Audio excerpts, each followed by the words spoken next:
but then too it is going to have some other kind of repercussion, mostly on the societal and the legal front also. And I think as law professionals, we all really need to be prepared for those time when the lockdown will get over, because I'm sure there is going to be plethora of cases on different human rights violations also. Organized by the North District Delhi Legal Services is a very apt topic to discuss all those issues. So while these challenges are being faced in different phases, I would like to specifically, as an academician, I would specifically like to discuss and throw some light on the impact of this pandemic on the education sector. So while we talk about education sector, uh, schools and colleges have closed down without any notice. Also, things happened all of a sudden. So the academia was also not prepared. The students were also not prepared. Am I audible? Yes.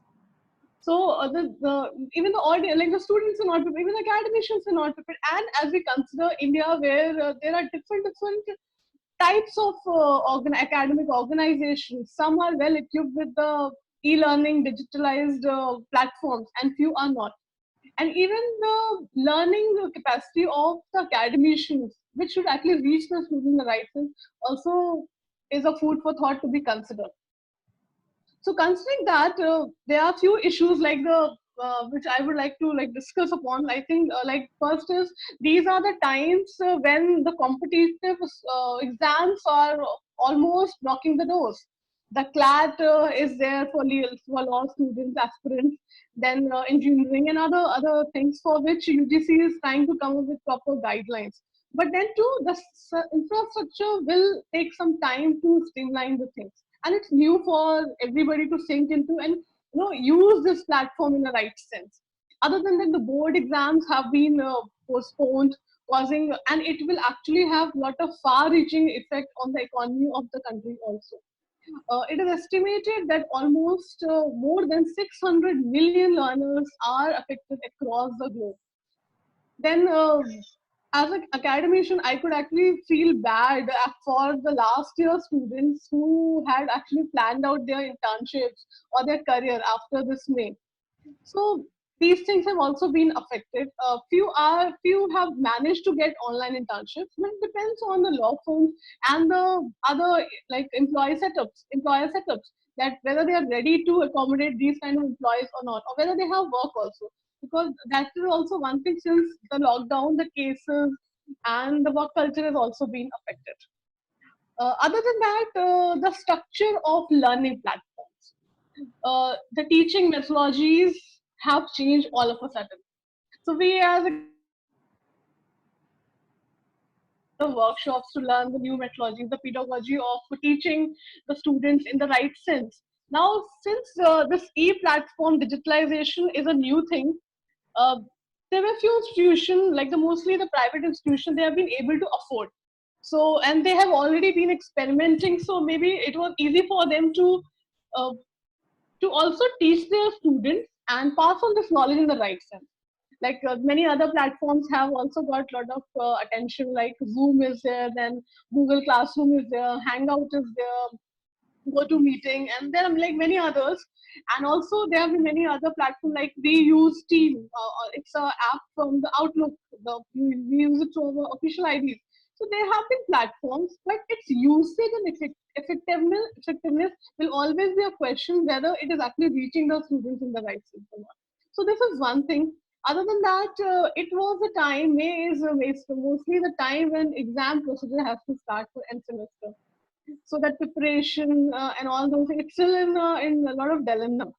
So I think for that also, UGC guideline has come, but it has given discretion to universities and other organizations to decide upon the proper setup, how they want to go about it. So this thing still leaves a lot of questions whether it will be done in the right sense or not. Like I will not name the university, but I got to know personally that exams were conducted by a particular private organization, a very reputed one. But since students are residing in the and they were about to return, and suddenly this lockdown happened. So most of the time, students did not take their laptops or other study books and all, because they were coming back and taking up their about to take up their college studies. So what happened? So this exam happened, and there were network issues also, because people are residing in different parts of the country. So these exams happened, and there were many issues where students could not take up this 3-hour exam, and then to it job in the right sense possible, but the exam could not be taken up properly by the students. They lost almost 1 hour, and there were many issues, but then too, their marks have been affected. So these are some loopholes which I think should be addressed on immediate basis, urgent basis, by the UGC and other guiding institutions of the country also. Other than that, what I could actually make out is technology, I don't know, has proved to be a boon or a bane. Because yes, certainly for the learning platform, it is a boon, because the learning has not stopped. But yes, sometimes it's too much learning also for the students, because they have to be present all the time, and deadlines have to be met. And when it used to be physical teaching, there was some kind of comfort zone. So I think that thing also has to be, and I think slowly, because it's almost going to be 3 months after. I think in March it started, going to be almost the end of 2 months. So they have actually started learning and getting used to this trend, and trying to meet the frequency with this e-learning is going to continue. But yes, I think this technology has also given us an opportunity to explore new platforms of teaching. So it's a good thing also that, okay, now we know that learning is not going to stop anytime. Even if there are some problems, students will still be able to study if they really want to. So this is something. And then the development of e-learning platforms.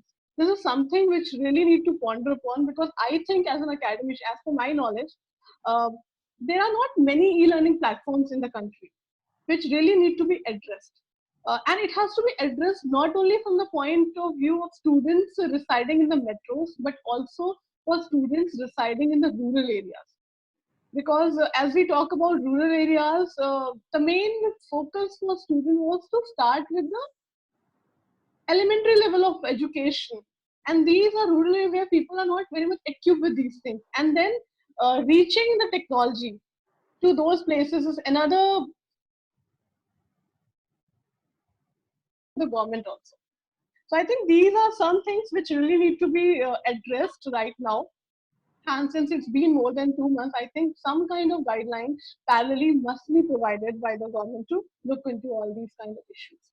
Other issues will also be tackled by other learned speakers who are much more senior to me, and they know it better how to explain the role of judiciary, and what kind of impact it is having on the youth and the domestic violence that people are suffering. So with this, I would like to close my session. Thank you, ma'am. Thank you. I would like to address all the audience. Please remain with us. Of course, you will experience some glitches since technology doesn't work as you wish to. When world is facing a crisis, we will like always are fighting a different war at home. Though domestic violence is not limited to women, but women are the most affected by violence done by perpetrators known to them. Professor Ved Kumari is joining us to speak on genesis of domestic violence and other gender issues arising out of lockdown. Good afternoon, everyone. And I'm just wondering who all are really listening. And as a mark to show me that you're all listening, you know the option of raising your hand. So just put that on and then withdraw. I want to know that how many of you are actually listening. Everyone who have still not put your hand up.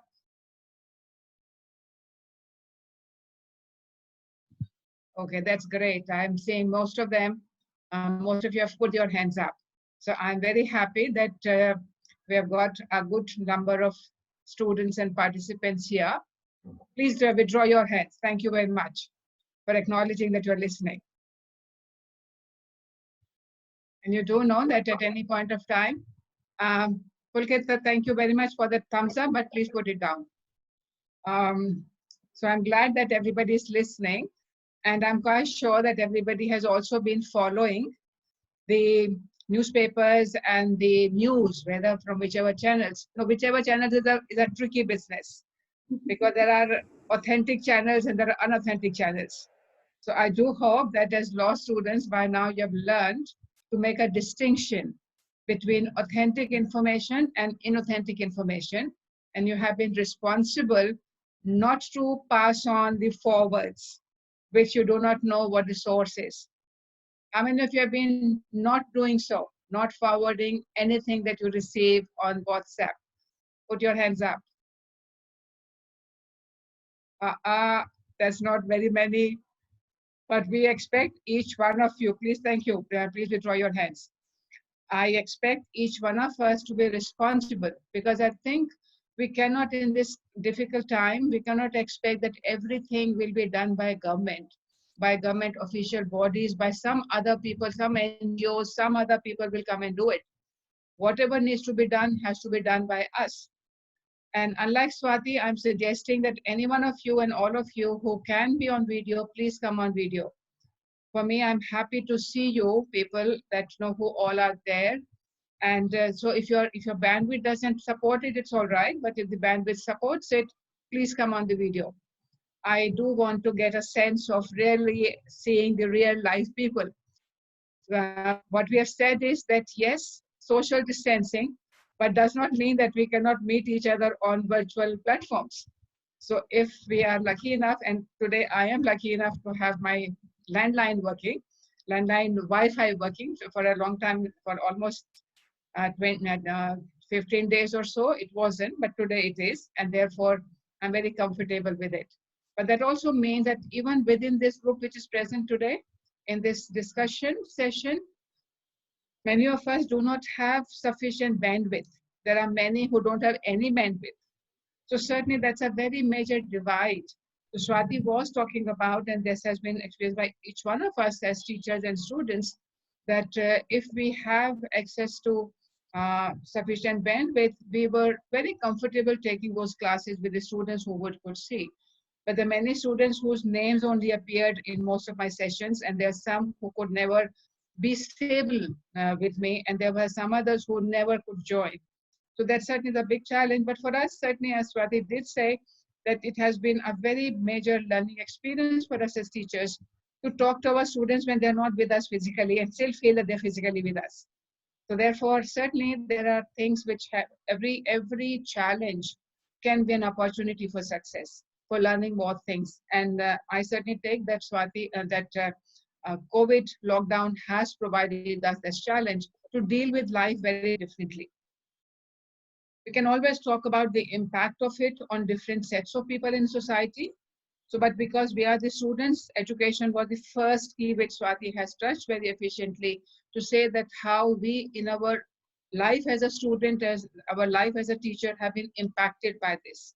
But we do know that we do know about the migrant labor. We do know about the people who want to go home. We do know about people who are on the front line of this health war. We also know the victims of this crisis, that lots of us have experienced the COVID lockdown very differently. And I'm glad that DSLSA has chosen women as one group which is affected. In our teaching, we have always been saying that whenever we are doing any analysis of any situation, we must do the analysis from the perspective of different affected persons. So India is one group of persons affected among the whole global community. Then within India, you have the powerful, the middle class, the non-powerful, the completely marginalized people, and certainly across board of all these groups are women. So women in different economic strata, economic educational backgrounds have been affected differently. But what is shocking is that across board, independent of how educated, how well off or worse off they are, each one of us has been affected much more by the coronavirus as women extremely high rise in cases of domestic violence across board. It is not limited to those people out there, the poor and the migrant and those others who are beating their wives, but it is all of us as well. When you look at the National Family Health Survey, constantly it has been saying 1/3, and this is no different from the rest of the world. The WHO figure of domestic violence has been 1/3. 1 out of 3 married women have experienced violence in their marital lives. That's a huge number. And if there is a 50% increase, 60% increase in that number, there is something really, really wrong with us. How can a pandemic that we are dealing with together impact the women a lot more than it has affected any other group as a group? So certainly women have been affected double over minimum, if not, if you add that it's a Muslim woman, it is a woman with disability, that is the added disadvantage. So within the women group, 1/3 is the common figure, 1/3 violence had been standard during peacetime. And it is very shocking to find out that, and this is not the first time, this has been, a lot of studies have been done over years to show that whenever there's an emergency, there's a pandemic, women are affected much worse manner because of domestic violence. So what is it? What is it that causes that increase? I think before I go to the causes, I would want to, I think I do have the possibility of sharing the screen. If I have, let me just check. No.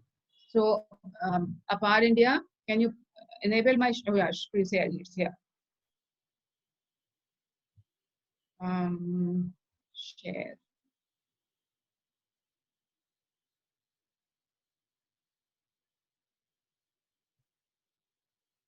Wrong document. Let me just open the right document. Yeah.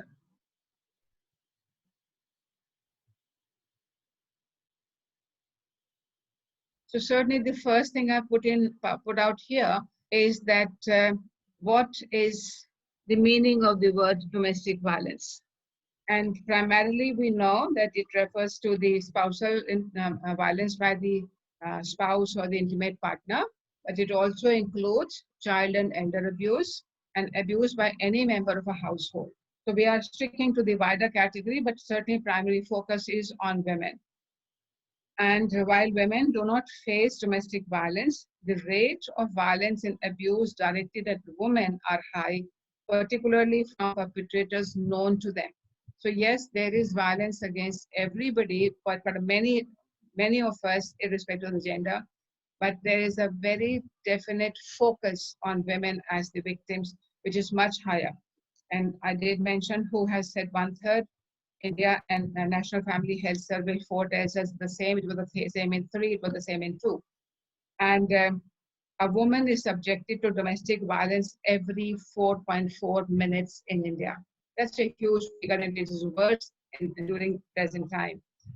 And we do know that there are billions of people across the world which are in lockdown. And experts have said that women and children are most vulnerable to abuse during lockdown and emergencies.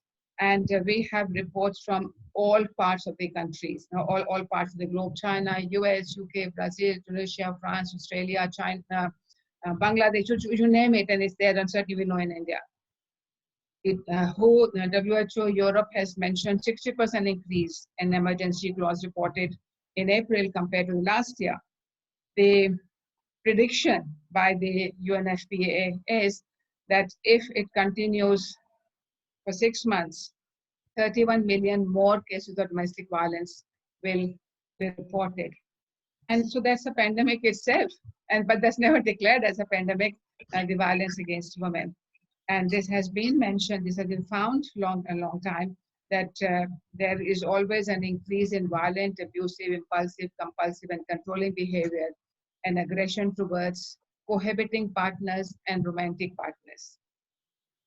Then we have women who were not only the housewives, who were not only the carers of the family, but also having a livelihood. they are also, they've also lost a job like the men have.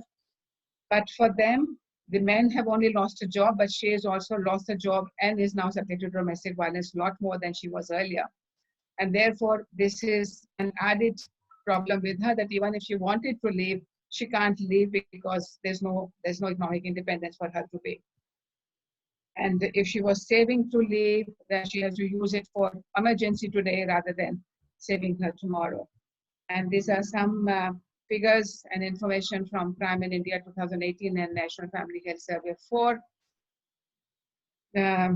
Perpetrators of physical, sexual, emotional abuse identified by the married women are 83% are husbands, 56% said these are husbands' mothers, 33% said it is husbands' fathers, 27% said they are subjected to domestic violence by his siblings. And a lot more was unreported. And this is to be expected. It is certainly a lot more today than it was earlier. The reason for not reporting has always been the orthodoxism that आपका तो घर is your, no, the marital home is where you go, डोली में जाएंगे, अति में आएंगे. So there are all these social norms because of which you're not supposed to tell the family information. Stigma place, तुमने कुछ गलत किया होगा. Women also think I must have done something wrong for the husband to be so violent. There is always, we also know that by law we have recognized police stations are not safe places for women at night, and they should not be called and they should not go after sunset before sunrise. And there is all these cases of custodial violence, and so therefore there's a lot of fear of police. The fear is also that once they report, and this is not an unreasonable fear, that when they report, the violence becomes worse. When the husband returns, if he has been arrested, certainly, but certainly during this point of time, she's not going to be allowed to remain in that household. Been seeing these reports. According to the NCW, cases of domestic violence, especially during the coronavirus lockdown, doubled in mid-April. The Hindustan Times did an analysis of TV cases and did not find a pattern in different states. Some states have projected decrease, and some have shown a spike in the calls. And so therefore it's apparent that the reporting is also dependent on what are the accessibility. Do they have access to phones?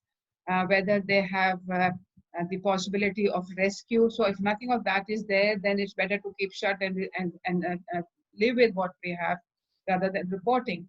But even then, even though we do know that the court have been approached, not only Delhi High Court, I've mentioned Delhi was there in Delhi, but other high courts have also been approached. The courts have also been giving directions to ensure that something needs to be. But what the Delhi government and the DS, the Women and Child Development Department, they all said, oh, we have the helpline, we have been receiving complaints, we are, they're saying that we have also initiated rescues, but we have got no figures on that. We have figures on the reporting, but we have got no figures on how many rescues took place and what happened to those women, where they were placed, etc. But certainly we have all to pitch in. So for me, some information which is important is to know that if anyone is aware of domestic violence in your neighborhood, you can certainly call the police at 100. You can call other numbers, 181-1091-129. The landline number is also there, 2331-7004. And there is also the Shakti Shalini NGO, which has been very actively involved. They also have a shelter. Their number is also 10920. And there are more information available on the DCW site. So we certainly need to reach out. There will be situations where the woman who is in our neighborhood may not be able to report. But we should, we have with other options also, we've been always saying the Bell Bajao campaign against domestic violence. So if you're aware of that there is any domestic violence happening in our neighborhood, it may be a possibility to just go and bang their door. Just ring the bell and ask something inawkward. Don't intervene because this is not your job. But I certainly think that people need to intervene because we cannot expect. But the whole issue is that not all times, unless it's a real big emergency, the rescue is very limited in this scenario. But certainly when there is a huge issue about the domestic violence, there is fear of life, there is fear of grievous injury, of mental or the physical kind, certainly intervention is required. We cannot wait for the COVID lockdown to be over. So certainly we need to. The last point I do, so there are these limitations in the COVID lockdown that women may call the headline numbers, they can live in shelters, but only limited help is available during this point of time. Women cannot travel to police stations even if they want to. Social workers cannot reach. So a lot of counseling, etc., is happening on the telephone, which is not as effective, but certainly better than nothing. Police, even when it is approached, for them the primary responsibility is COVID limitations, lockdown conditions, enforcing, etc., rather than visiting the homes. That's not on their priority list. And courts are also at this point of time dealing with only emergent matters, which is seen as the criminal arrest matters. But we have been also, a lot of NGOs and the women groups are saying that domestic violence should be counted among the essential, the rescue response for the domestic violence complaint should also be among the essential services. I don't know that, I'm not aware that any direction has come to that one. Last point I want to raise for all of us to think about is that why is it that in the pandemic, rather than helping each other and being carer of each other, there's increase in domestic violence? The pressure of the job loss, financial constraints there on both men and women. But at one level, I do understand that the pressure of patriarchy on the men is much severe when there is a financial distress. Because on women, they're always themselves also considered not as the providers, but as supporters in the financial status of the society. They do not think that it is their primary responsibility. But men feel a lot more pressure that they are supposed to be the providers, they're failing in their duty, and therefore they become more frustrated. So that's one line of reason for frustration. But look at the frustration of the women, especially those women who were working and now are working from home. They had a support structure when they were working outside their homes. They had their maids to come and support and discharge their family responsibility. And we're talking about family like ours, and the middle class families where women are working. Now they have no ayahs. They have to work. They're still not out of work, so they're still working. Many of them are still working from home. So they have to do the regular jobs which their ayahs were supporting them to do. They also have to do the additional job of looking after the children for the whole time because the children are at home. They've also to look after the husband who is also now working from home. So for the men, those men who have not lost their jobs and are working from home, it's kind of just a venue difference, and they're actually saving on traveling time. But now, instead of their office people providing the tea, it is the family, the women in the household who are to provide tea. So her frustration level is also very high, and it is across board whether she was working inside or not working, or not working outside or working in, not working outside or working outside. Her frustration is as much. Has she dealt with her frustration by domestic violence? Has she started beating up her children? Has she started beating up the other younger people in her family? She doesn't. So why is it that the men start causing a lot more domestic violence to their women partners compared to the other half of human population? We do know the scenario when the liquor shops opened. I mean, in this scenario, the most important thing was beer, liquor, whiskey, and all this, and the kind of maramari we saw at the liquor shops when they were opened. And of course, the economic, the support, all the memes we found on supporting the economy of the country by the liquor, people who are using the liquor. So I certainly think that there's a lot more for each one of us to think about our life pattern, our lifestyle, our own values. To what extent we are contributing to that patriarchal structures being repeated generation after generation. It is not that people out there are doing it. I think each one of us also need to reflect within how many ways are we also patriarchal in our own household? Today, we do know that there's a lot of discussion about men doing the bartan jhadu pocha. And this has become a big meme. Women had always been doing it. It was never a subject of meme that women are doing jhadu pocha bartan at home. So that was normal. But the moment men start doing it, it becomes news. Why? Are they not living in the same household? Are they not responsible for the same things? So the good men are now helping their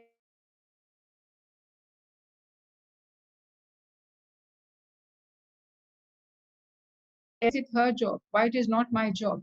Why it is not job of each one of us who are capable in terms of adults? I'm not talking about children doing the whole household work. To some extent, they have to start learning from that stage. But certainly as children, you will help out the adults. But as adults, I have a student of mine who said, oh, I'm making, I've learned during COVID to make gold rotis. And but I don't like doing it. Now there are so many members in the family. My brother has also come, and I have to make rotis for everyone, and it takes me so long to make rotis. So I said, but no, women have never objected. He said, no, women should also object. I said, if women also object, you also object, then who will make the rotis? We all need the rotis. So this is something we all need it, and therefore we all should have the capacity and capability to do it, and then share as and when it is convenient. But men would object to it. They will do it under pressure, under pandemic. But otherwise, it goes back to them.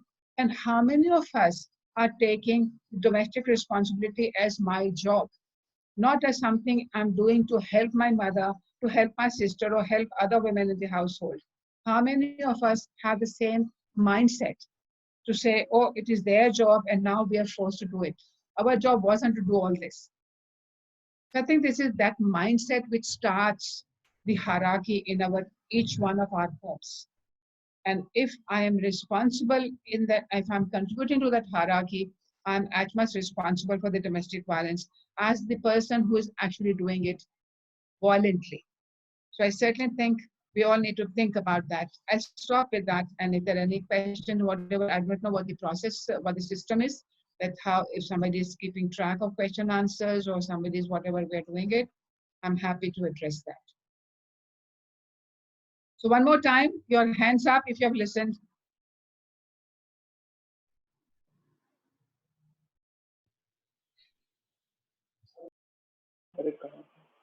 Good job. Put your hands down. Thank you very much. And thanks for those claps.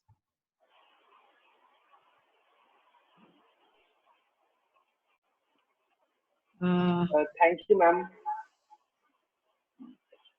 Actually, I had some numbers. If someone wants to complain for domestic violence in Delhi, you can note it down. The first number is 1516. It's a toll-free number, and the other one is, you can WhatsApp on the other number. The other number is 966 799 2802. I repeat it once. 966 799 2802. You can WhatsApp, like if you are facing some domestic violence, or your neighbor or anyone is facing domestic violence, you can report on this number. Thank you once more, ma'am. Now I have like one comment. I can see one comment which says, Madam, वो help कर दें उतना ही बहुत है. मेरे घर में तो कोई help भी नहीं करता. So how many of you, now you have to be honest, how many of you are helping in the household? Raise your hands.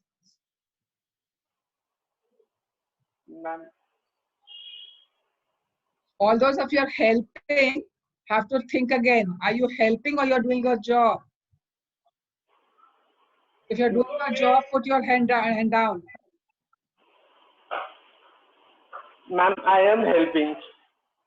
No, but you should be doing your job. Why are you helping? Is it not your job? Is it not your job? You're doing your job or you're helping is the question I'm asking. If you're helping, if you think you're helping, then it is saying that it is my mother's job or my wife's job or my sister's job and I am helping her. But why it is her job? Why it is not your job? When you are conducting this seminar, are you helping someone or you are doing your job? Ma'am, Are you helping obviously doing our DSLSA? job. Are you doing DSL? You are helping DSLSA or you are doing your job? You're doing your job, then household job is as much yours as it is anybody else's in the household. Isn't it, Satyam? Ma'am, but I didn't raise my hand for household chores. What? That I obviously have to do if I live at my home. Ma'am, I meant like helping in my mother's job or father's job. Like my father is a nurse, so I help him craft at times. No. What is your mother's job? What is your She's a mother's job? teacher. She's a teacher, ma'am. So if you were helping her assess, not do the evaluation work, then you are helping because that's her Yes, job. ma'am, I've done it. But if you're helping her in cooking, why cooking is her job and not your job? No, ma'am, I didn't mean that. But I mean that. I'm asking you that question only. That how many of us think that if I'm doing jhadu, pocha, bartan and cooking at home, I'm helping my mother. Are you not eating? Are you not using the bed sheets? Are you not using the floor which you clean? Have you not eaten on the utensils or you have not eaten out of these utensils from which the cooking took place? So why is that not your job? Why is that only your mother's job? That's the question I'm asking. And this is what we call as patriarchy. The system, arrangements in society by which men have acquired privileges as rights. They think this is their birthright because they're men, not to do the cooking. It is the birth obligation of the woman to learn cooking, to look after the household. This is how we think in patriarchal terms.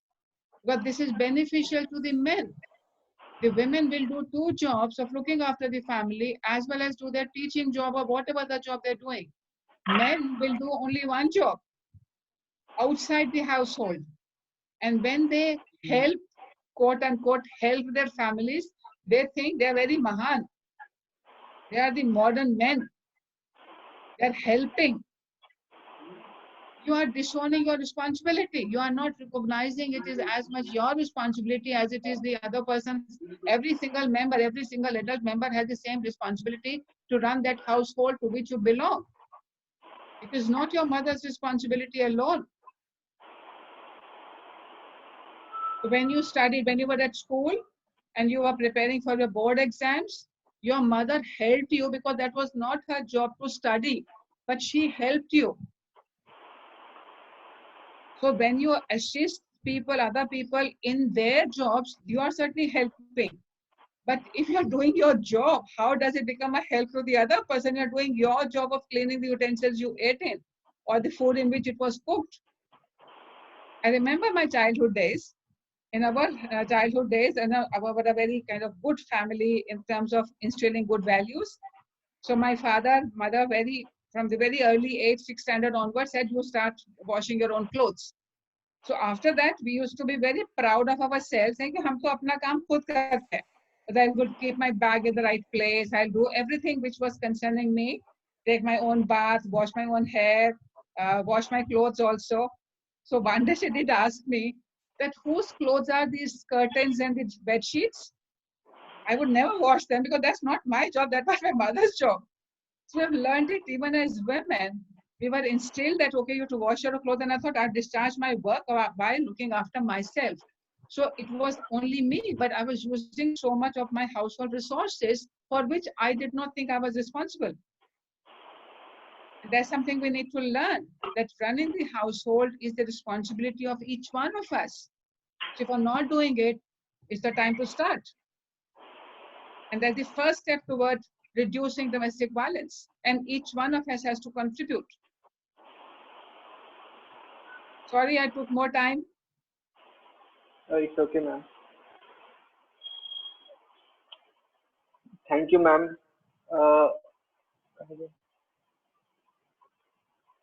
Hello. Yes, we are able to hear. Okay, ma'am.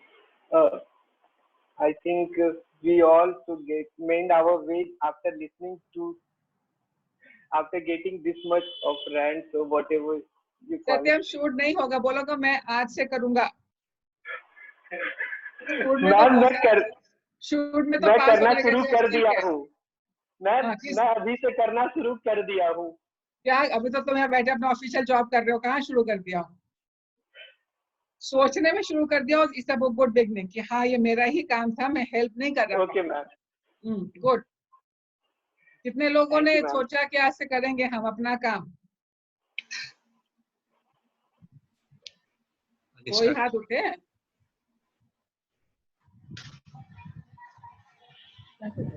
Sandeep, I can see you, but you're not raising your hand. क्या हो गया?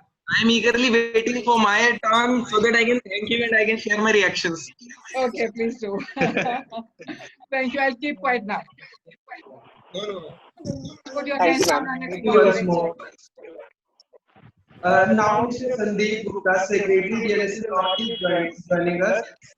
Sandeep Gupta sir was awarded with the Best Secretary Award for year 2018-19.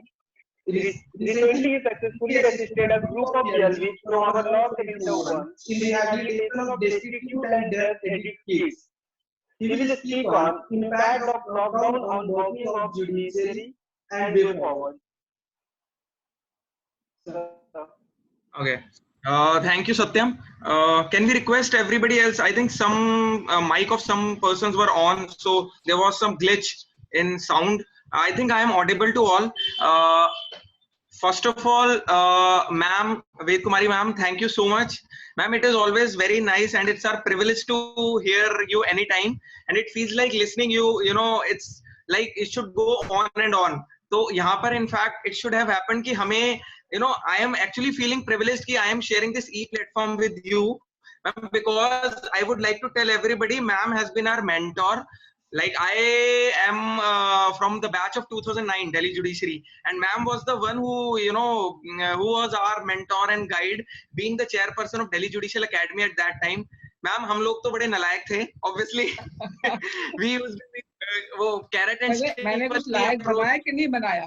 Ma'am, वो तो ma'am आप जज करेंगे. Obviously हम we would like to always, we would always have been, you know, so lucky. We always discuss you, ma'am. Abhi bhi hum we discuss you because the things which you started, they actually have created landmarks. Like, ma'am, I would digress for 2 minutes from this topic. मैं सबको बताना चाहूँगा. Ma'am was the one who was so concerned about, you know, taking care of retreat and leisure for judges also. So she was the one जिन्होंने हमारी एक retreat trips भी start कराई every year, which is being carried on since then till date. तो जजेस को लेके जाया जाता है कहीं ना कहीं एनवायरमेंटल रिट्रीट के लिए, which is actually very necessary for us also, but it is a mind boggling job. So ma'am, हमें तो हर चीज याद है आपकी, तो thank you so much ma'am. आज सुनकर बहुत अच्छा लगा. It was amazing. We I can actually recall my old times when we used to be your students, और हम तब सुनते थे एकेडमी में. So thank you so much ma'am. So and now, as far as my topic is concerned, topic given to me is concerned, it has actually been covered by Swati ma'am also and Ved Kumari ma'am also. Basically, the question is how far it has impacted the judiciary, first of all, our judicial system, this lockdown and everything, obviously. See, it has affected everybody. So judiciary is not aloof from all of this. It has affected our judicial system a lot. बहुत ज़्यादा affect हुआ है. I will not hide anything that no, the work is going on at its pace. Nothing has been affected. The cases are being taken care of. No, it is not like that. Obviously, as ma'am already told us, it's been limited to very urgent matters right now, particularly the bail matters. Only the bail matters and some urgent petitions involving domestic violence and rent matters, they are basically being taken up right now in courts in Delhi during this lockdown period. So the picture which we get is obviously all the other litigants, all the other cases. You know, for me as a judge, I might think that a case of check bouncing involving 10,000 rupees, let's say, is not as important as a case of domestic violence or a case of mental torture or physical torture to a lady by her husband or by somebody else. But this case might be important for that particular litigant, because for him to get recovered his 10,000 bucks might be more important at this point of time. So every case is important for that particular litigant, for who he or she is filing. But obviously because of this constraint of not going to courts, the physical constraint जो में आया है, and only we are being able to conduct hearings through video conferencing, we are not able to take up all the matters. So they are being obviously adjourned en bloc. Sub cases में dates लग जाती है en bloc. We have been adjourning that. Like today, cases listed for 13th of May, they have been automatically adjourned to one single date, let's say of 15th of July or 16th of July. So ये चीज हो रही है इस time judiciary में. So obviously it has impacted. It has major effect हुआ है इन चीजों का हमारी दिल्ली judiciary, हमारी judicial system पर. Many litigants have approached us. We get distress calls on 1516, which Satyam has just shared, or the other number which he has just shared. Like they do ask us, when are the courts going to open, sir? What is going to happen to my particular case? Can I file any interim application, or some interim relief, some interim stay? All those calls we are taking up. Obviously, our legal force, that is including our advocates and paralegal volunteers, they are on their toes, including our paralegal volunteers like Satyam also. We keep on assigning them tasks day in, day out, every day, to handle those calls, to properly guide them, and to set up help desks at various places, be it at police stations, be it in community, be it in with NGOs. Obviously, norms of social distancing as well as wearing masks and all are being maintained, and they are being scrupulously followed by our this task force also. But nevertheless, I cannot say that the work which we could have done physically in courts in day-to-day hearings, we cannot match up to that level if we are going through technological way. Because as ma'am said, most of the people, you know, everybody is not technology savvy, or everybody is not having access to internet, everybody is not having access to video conferencing. Even our advocates, they do face great difficulties in leading their arguments through video conferencing. So we are getting complaints from them also, okay, sir, we want to file some physical copy, we want to apply for some certified copy. So all these things we are handling day in, day out. So we are developing some mechanisms like facilitation centers, and these filing counters are open in all the courts for urgent petitions, urgent hearings only. Obviously, video conferencing facility for those advocates, you know, who do not have such facility at their home or at their office. We have developed center of video conferencing in courts also, especially for them. They can approach that facility, they can avail that facility and lead their arguments or file their petitions virtually or through e-mechanism with the concerned judge. So all these things the judiciary is doing, but obviously जो cases delay हो गए हैं and जिसमें हमने en bloc adjournments दे दिए because of this COVID-19 lockdown, we cannot get away with that. We cannot feel shy in saying कि obviously it has majorly affected many of our litigants, but a continuous endeavor is going on by our judicial system as well as by DSLSA, Delhi State Legal Services Authority, to continuously cater to those litigants, to counsel them, to contact them, to guide them, to tell them that obviously their case will be taken care of once the right time comes, once the proper functioning of courts becomes operational. But obviously thoda bahut constraint ko follow karte hue we are focusing on urgent petitions only. And I would like to also address ma'am said, Ved Kumari ma'am, ki domestic violence ka bhi nahi pata hai ki they are being taken care of or not urgent basis. Ma'am, we have got directions from our own High Court also, Honorable High Court. Obviously domestic violence matters are being taken, are being considered in the category of urgent matters. If somebody is coming up with any domestic violence petition, we are considering that matter as urgent, and it is being taken care of by the concerned duty judge the same very day. Helplines भी हमने जो सत्यम ने भी share करी हैं numbers, वो on है for domestic violence also. And daily in all the districts in Delhi, obviously एक effort होता है help desks in various communities लगाने का for domestic violence especially and for child abuse. So our advocates are available at various places to guide the litigants, to tell them what is the appropriate remedy, any protection order, shelter order, residence order, maintenance order, unko kuch immediate chahiye, so obviously those petitions are being filed by our advocates. So DSLSA is always there to help them, to guide them.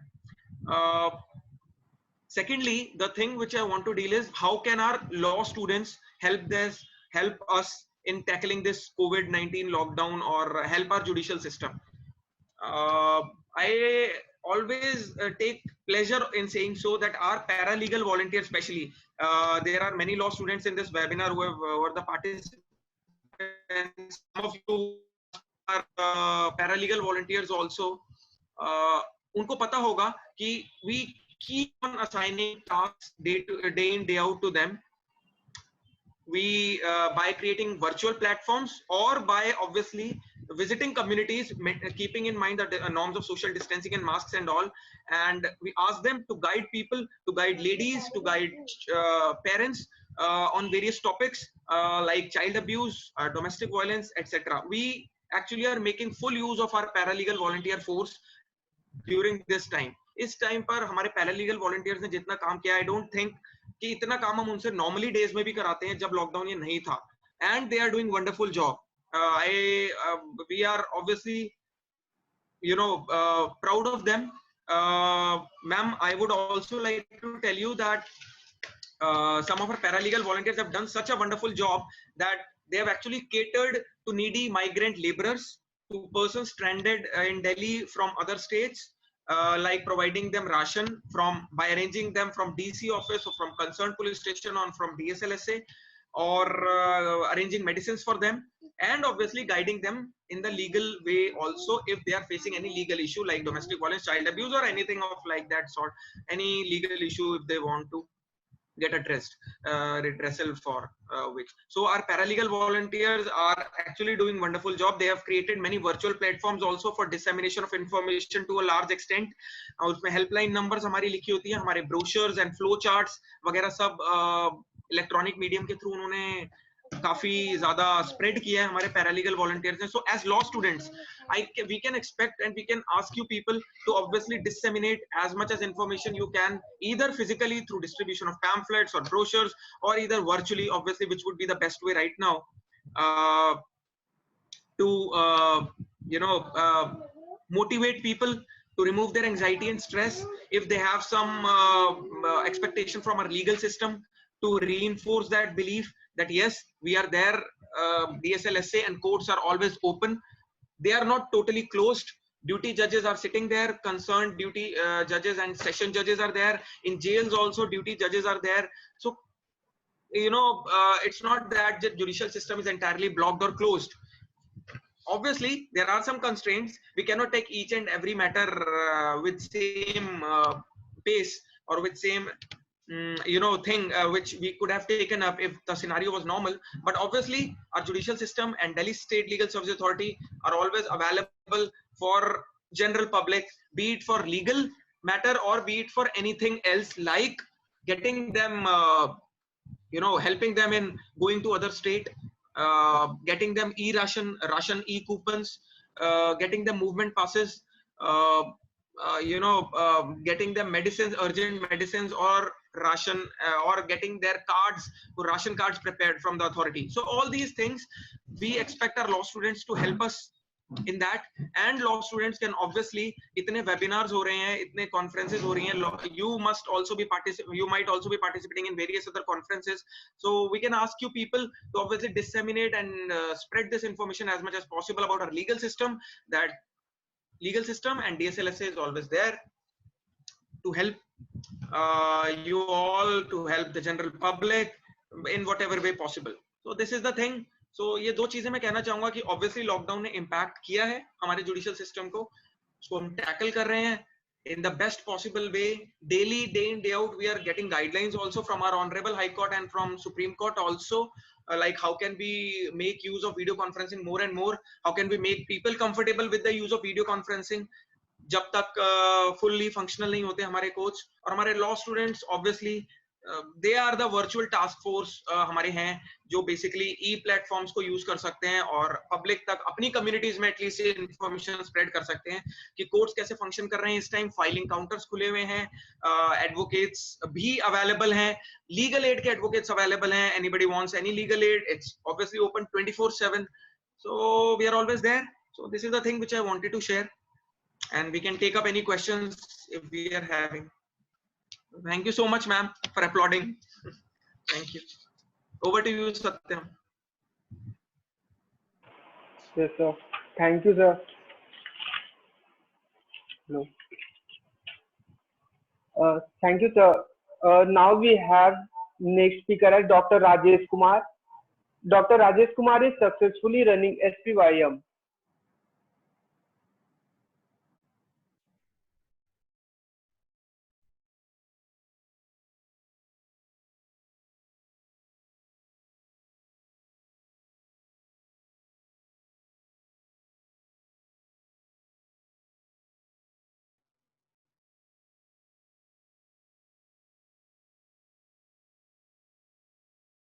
Rajesh has to unmute. Rajesh, you need to unmute. On psychological health of youth and No, increase in the cases of drug abuse. Rajesh is on mute. You have to unmute. Rajesh sir, please unmute it. Sir. Yeah, sorry.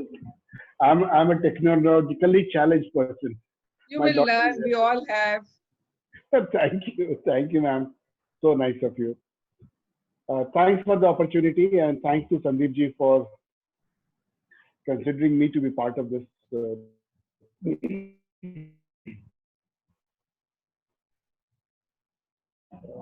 discussion. Prevention and treatment. Supply has drastically reduced. Demand has not reduced.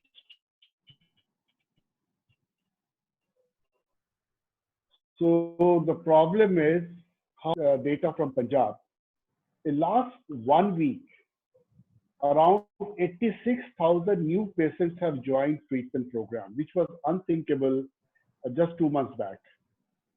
Around 50,000 people have rejoined treatment program. So there are always opportunities and challenges. Unfortunately, the drug users are one population which is not understood by anyone. Drug users always considered in any society that they are not good people, they are bad people. When I say drug users, that includes alcohol also and pharmaceutical drug users also. See, there are two sides of drug use. One is supply side and other is demand side. When I say supply side, means legally, illegally, whatever substances are supplied for people, those who are consuming alcohol or any drug. And then there are another two sides. One is legal and other is illegal. When I say legal, legal is alcohol and tobaccos are legal drugs, and pharmaceutical drugs are legal drugs. When I say pharmaceutical drugs, it means that drugs which are available in the chemist shop. So illegal drugs are also not available, and legal drugs were also not available till a week back. So because of lockdown, level of anxiety, stress, depression, other things were rising. And Professor Ved Kumari ji, what rightly you said that at the domestic front, the violence must have gone up, which is not visible, which we come to know only when the lockdown is totally lifted, and then only we'll realize that how many people have suffered during this time. A lot of people have died because some of our patients of SPY treatment centers patients, in fact, when the lockdown was started, I don't know what happened to me. I called him. His name is Mr. Sharma. So I called Mr. Sharma. I said, "How are you? Do you need any help, any support?" Fortunately, we were providing food to around 30,000 people on a daily basis. So because of that, we had the passes. So I called him. I said, "Sharma ji, if you need any support, any help, please tell me and we can provide you medicine." He said, "नहीं sir, मेरा तो काम चल जा रहा है, मैं ठीक हूँ." After 3 days, in the morning, I received the SMS from his wife. He said that he is no more. So a lot of people have died, but we are not aware that how many people have died because of the withdrawal. Now I'll just demystify because there are a lot of students in this group. तो पूरा जो game है drug का वो 3 शब्दों पे है. One is called tolerance, other is dependence, and third is withdrawal. And tolerance dependence start because the people start using it. The word is used. People do not start abusing or misusing it. Whereas also friends say एक बार ले लो कोई फर्क नहीं पड़ता है. And since we are working with children and children, those who are on substances, 98% children have always said that sir किसी दोस्त ने मुझे बोला एक बार ले लो दोस्ती की कसम है. And that happens even with the young population and with adolescents. When they are in control, then that phase is called phase of use. When that substance starts controlling this individual, that is the phase of misuse or harmful use. Are going up. And as and when the harmful use is more and more, the withdrawal will start. And ये जितने भी दारू बेचने वाले हैं, जितने drug बेचने वाले हैं, they are aware that what is the meaning of withdrawal. It is also true that people start using drugs for the pleasure. अगर उसमें आनंद नहीं हो, pleasure नहीं हो, तो no one will start using drugs. So when that pleasure disappears, no one knows. Then dependency phase is a phase where people cannot live with drugs and they have to manage somehow, somewhere. So during this COVID, what has happened, or lockdown, what has happened? So legal supply of alcohol and drugs has reduced, or hardly it was available. Illegal drug was available in the market.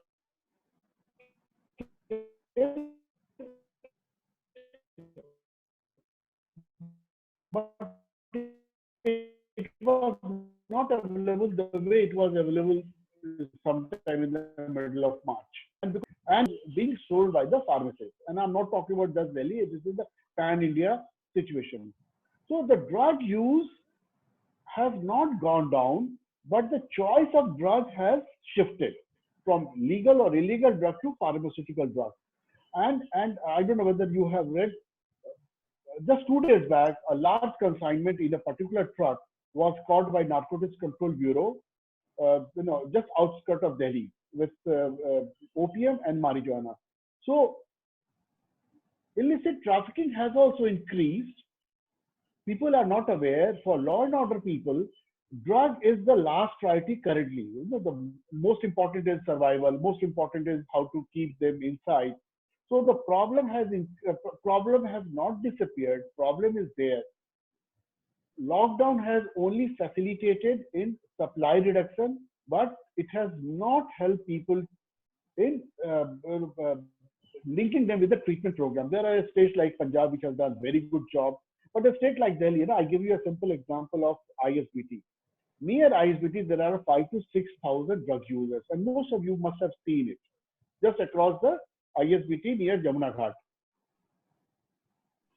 Around a month back, 3,000 plus drug users were rounded up. We don't know where they have been, where they are placed right now. But we received SOS calls from some schools where they were housed. They said that उन्होंने वो चाकू मारना शुरू किया है.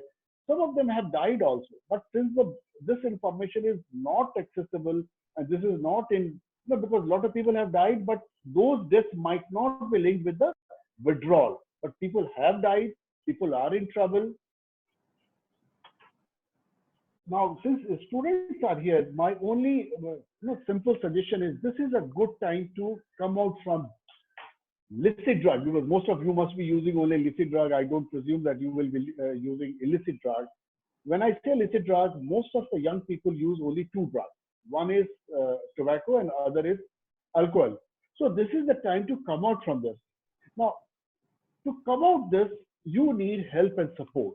Help and support of your peer, help and support of your friends, help and support of your family.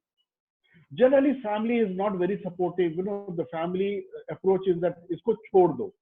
Now, chhodna is not so simple. It's not so easy. Generally, what happens? Physical dependency generally lasts for 3 or 4 days or 5 days, but psychological dependency is there for longer time. in spite of almost 40 days or 45 days lockdown, the day lockdown was lifted, the first thing in media was queue in front of liquor shops. ऐसा नहीं था ना कि 40 दिन दारू नहीं मिला तो लोगों ने दारू छोड़ दिया. दारू उन्होंने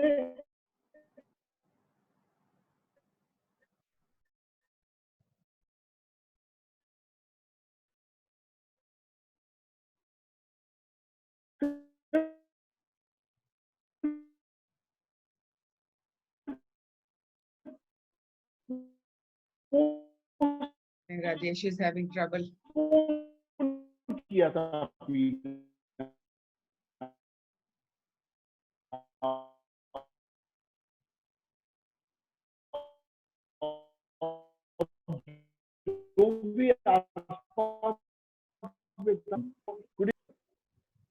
हेलो, मेरी आवाज आ रही है? अब आ रही है आपकी आवाज? यस सर, अब आ रही है.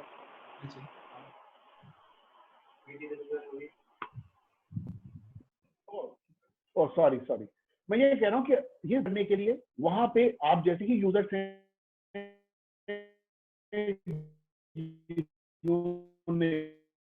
छोड़ा है या Rajesh, maybe you should stop your video and only speak. या छोड़ना चाह रहे हैं, हमारी संस्था भी SPYN can also help some. Okay, तो हाँ, ये बहुत अच्छा समय है अल्कोहल से बाहर निकलने का और टोबैको से बाहर निकलने का. अगर इसमें किसी को मदद चाहिए तो they can contact us, they can contact our, I can leave a phone number if you require. उनसे आप 1-to-1 बात कीजिए, वो आपकी मदद करेंगे और all the services are free of cost. मैं यहाँ रोकता हूँ बिकॉज ना बहुत सारे सवाल होंगे बच्चों के जो पूछना चाहते हैं. I will be very happy to respond.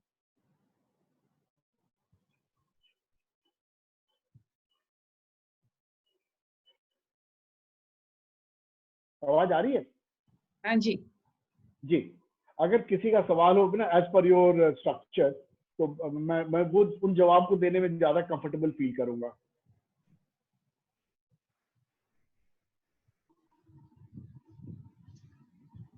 I think Satyam, being the moderator, you can ask anybody if anybody wants to ask question from any of us, ma'am से, sir से, Rajesh sir से या मुझसे, कोई भी query हो. Please explain psychological dependency. ये अभिनव द्विवेदी ने पूछा है.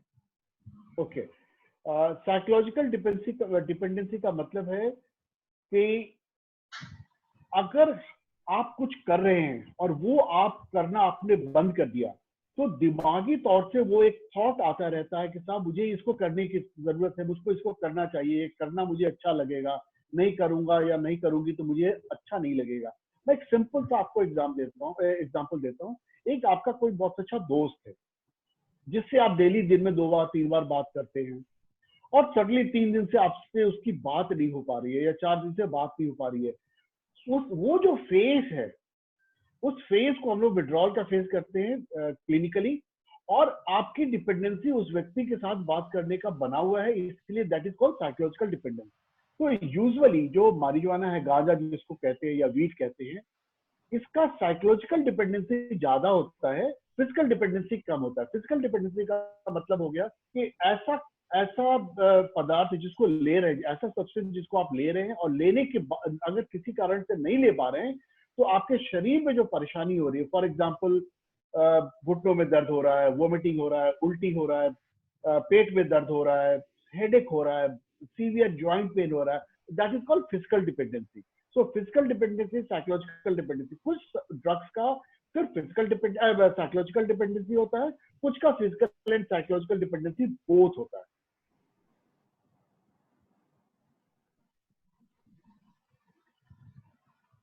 सत्यम, एंजिला ने भी सवाल पूछा है.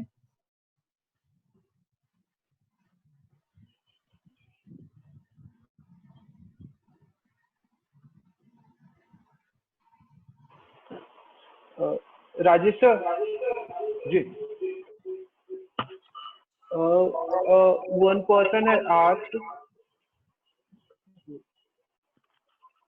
many organizations and individuals have been struggling since. So basically, this person wants to ask, बहुत सारे ऑर्गेनाइजेशन और लोग शराबबंदी के लिए prohibition, they are struggling for prohibition, but government has started home delivery of alcohol. Any comment on this sir? Comment है, देखिए लोग दारू पिएंगे, रियलिटी है. देश में सिर्फ 5 स्टेट है जहां दारू बंदी है. आपको शायद पता नहीं होगा, जनरली लोग गुजरात और बिहार के बारे में जानते हैं. देश में 5 स्टेट है, गुजरात है, बिहार है, नागालैंड है, मणिपुर है, मिजोरम है. इन 5 स्टेट में अल्कोहल नहीं पिया जाता है. जब बिहार में सडनली जब बंद किया जा रहा था तो हम लोगों ने ये प्रिडिक्ट किया था कि लोग अल्कोहल से निकलेंगे और दूसरे इलीगल ड्रग्स पे जाएंगे. और अभी लास्ट ईयर जो निमांस का एक रिपोर्ट आया था after 2 years of alcohol prohibition in Bihar, वो सही है. तो अब दो तीन चीजें बहुत इंपॉर्टेंट है समझने की. पहला ये है कि अल्कोहल दुनिया में सबसे अच्छा एग्जांपल है नॉर्डिक कंट्रीज का. व्हेन आई से नॉर्डिक कंट्रीज में नॉर्वे, स्वीडन, डेनमार्क, आइसलैंड, इन कंट्रीज ने बहुत अच्छा काम क्या किया है. उन्होंने अल्कोहल का सप्लाई रिस्ट्रिक्ट किया, नंबर 1. नंबर 2, उसका प्राइस, टैक्सेस उसका बढ़ाया. नंबर 3, इंपोर्ट पे बहुत ज्यादा उन्होंने कॉस्ट उसका किया. नंबर 4, जो 24 घंटे वहां पब खुला होता था, उन्होंने पहले 4 बजे तक किया मॉर्निंग में, फिर 12 बजे तक, 2 बजे तक किया, फिर 2 बजे तक किया. इनिशियली उन्होंने क्या किया, बियर में अल्कोहल कंटेंट बढ़ा दिया और विस्कीज का प्राइस बढ़ा दिया और बियर का प्राइस घटा दिया. सो मैं ये बता रहा हूँ कि एक लॉन्ग टर्म स्ट्रैटेजी था जो उन्होंने 20 साल में अचीव करना था. तो अभी क्या हो रहा है कि लोग अल्कोहल ले रहे हैं मगर उसका कंटेंट बहुत कम है. हिंदुस्तान में जो लास्ट ईयर जो मिनिस्ट्री ने और हम सारी संस्थाओं ने एक स्टडी किया था, उस स्टडी में ये निकल कर आया, हिंदुस्तान में दारू पीने वालों लोगों की संख्या बहुत कम है, मगर जितना पूरा यूरोप या अमेरिका पीता है उतना अकेला हिंदुस्तान पीता है. तो लोग रिस्पॉन्सिबल ड्रिंकिंग नहीं करते. व्हेन आई से रिस्पॉन्सिबल ड्रिंकिंग, इसका मतलब ये है कि कोई जो दारू पीने वाला है वो एक पेग से ज्यादा नहीं पिए. व्हेन आई से एक पेग का आपको अंडरस्टैंडिंग समझने की जरूरत है. एक पेग कम से कम 1 घंटे में पीने की जरूरत है, और एक पेग का मतलब होता है 30 ml. और एक बॉटल, जो बड़ा वाला बॉटल आता है, उसमें लगभग 12 या 13 पैग होता है. 1 घंटे में एक पेग पीने की जरूरत है, और आपके बॉडी को, आपके लीवर को 2 घंटे का समय चाहिए उसको डाइजेस्ट करने के लिए. कितने लोग हिंदुस्तान में 1 घंटे में 30 ml पीते हैं? वो 30 ml, जब हम लोग बात करते हैं लोगों से बोलते हैं सर 30 ml अगर 1 घंटे में पिएंगे तो फिर दारू पिएगा क्यों? तो एक तो हमें सप्लाई साइड पे काम करने की जरूरत है. एब्रप्टली आप सप्लाई नहीं रोकिएगा. जब एब्रप्टली आप सप्लाई रोकिएगा तो इलीगल सप्लाई शुरू हो जाता है. What is happening in Bihar, what is happening in Manipur, Mizoram, Nagaland and Gujarat. So prohibition is good, but prohibition cannot be attained in one day, and it is myth. Number 2, if we want to really attain prohibition, then there are various, अलग-अलग shades है prohibition के. कि आप कुछ चीजों को allow कीजिए, कुछ चीजों को अलाउ नहीं कीजिए. जिन चीजों को अलाउ नहीं करना उसका रेट बढ़ा दीजिए. जिसको आपको अलाउ करना है उसमें इनिशियली अल्कोहल कंटेंट बढ़ाइए, बट एवरी year 0.25% और 0.5% उसमें आप घटा दीजिए. So people gradually shift to this. Third is, आप इलीगल ब्रूइंग को कैसे रोकिएगा? क्योंकि दिल्ली में प्रॉब्लम ये है कि जो सांसी है या फिर कुछ ऐसा इलाका है जहाँ पे घरों में ब्रूइंग होती है. अभी आपने 70% तो दाम बढ़ा दिया, बट 70% दाम बढ़ाने के बाद क्या हुआ कि जो इलीगल जो ब्रूइंग हो रही है उनका सप्लाई बढ़ गया. तो प्रोहिबिशन के लिए एक कोई छोटा सा डिसीजन बंद करने का अच्छा नहीं है. प्रोहिबिशन करना है तो स्टेजेस में करने की जरूरत है. उसमें सारे स्टेक होल्डर को साथ लेके चलने की जरूरत है. और जो लोग ऑलरेडी अल्कोहल पे हैं उनके ट्रीटमेंट के लिए उनसे बात करके उनको कैसे हम उससे ग्रेजुअली 2 साल में 3 साल में बाहर निकाल सकते हैं, इन सारी चीजों को जब लेके चलेंगे तभी प्रोहिबिशन चलेगा. Otherwise prohibition is not possible in country called India.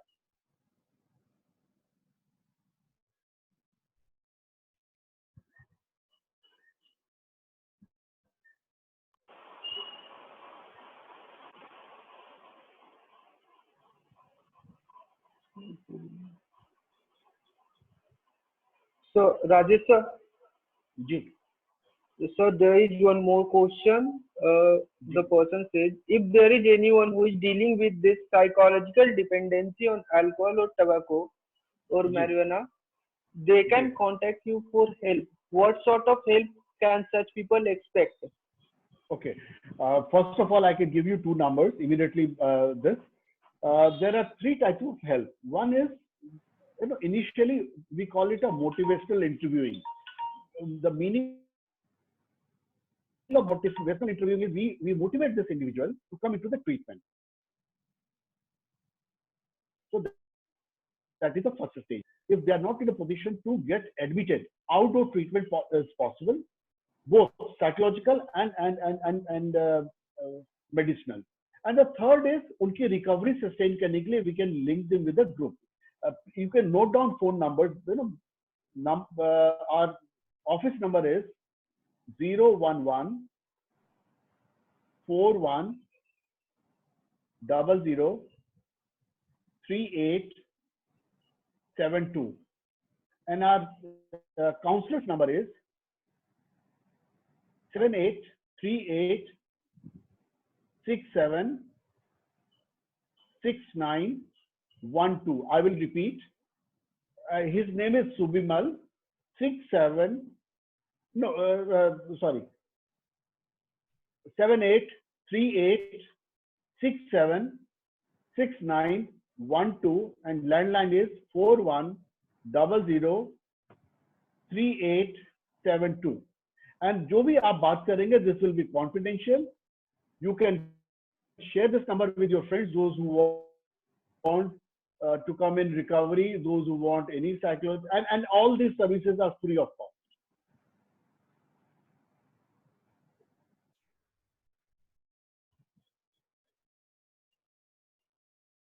Ji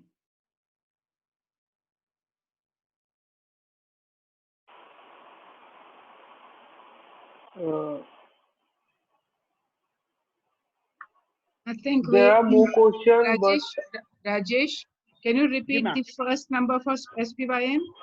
Yeah, Because I it's think both Satyam and I have yeah. given the psychologist number, but not the other number. Yeah. 41 00 3872. Yeah, this is the counselor's number, na? No, this is our landline number. 011 has to Okay, be added. okay. And the counselor number is 7838 67 6912. Yeah.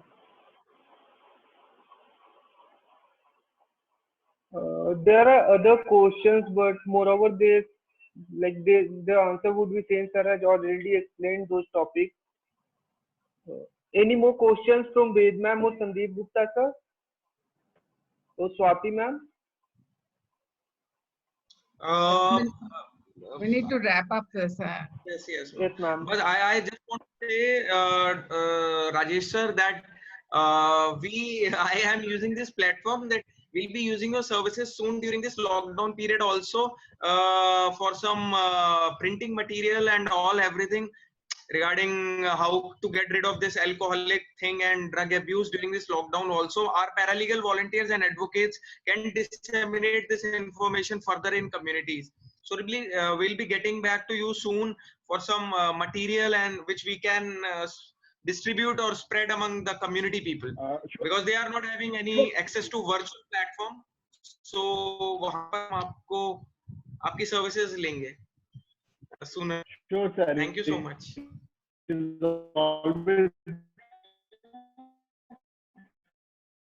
और मैं इन बच्चों को भी बताना चाह रहा हूँ कि आप ही नायाब है, very unique programme in the country where for the first time generally what we do as a service provider we interact with 1-to-1 और 1-to-family. वहां पे जहांगीरपुरी में हमने संदीप जी के साथ जो काम शुरू किया, वहां पे we have taken the entire block. The paralegal volunteers have been placed, and I don't know whether you are aware, Jahangirpuri, Simapuri, Selampur, all these areas have a large number of substance using children, and because they are using substances, so they are always in crime also. So अभी आपके हम लोगों ने काम शुरू ही किया था, result आना शुरू हुआ, then the lockdown. Future, further community engagement involvement to reduce drug and crime. तो हम आपको सर वो जो भी आप बताएंगे, we'll provide you all those information and the literature.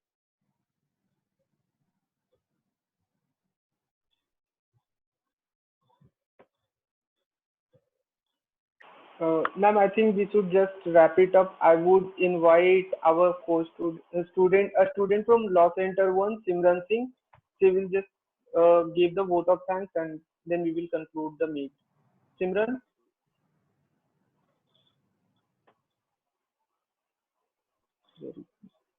How am I visible? Yes.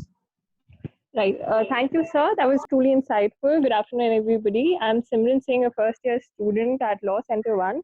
And on behalf of the Legal Services Society, I wish to express an immense sense of pride on being associated with an organization which was able to present us with the cadre of such learned speakers.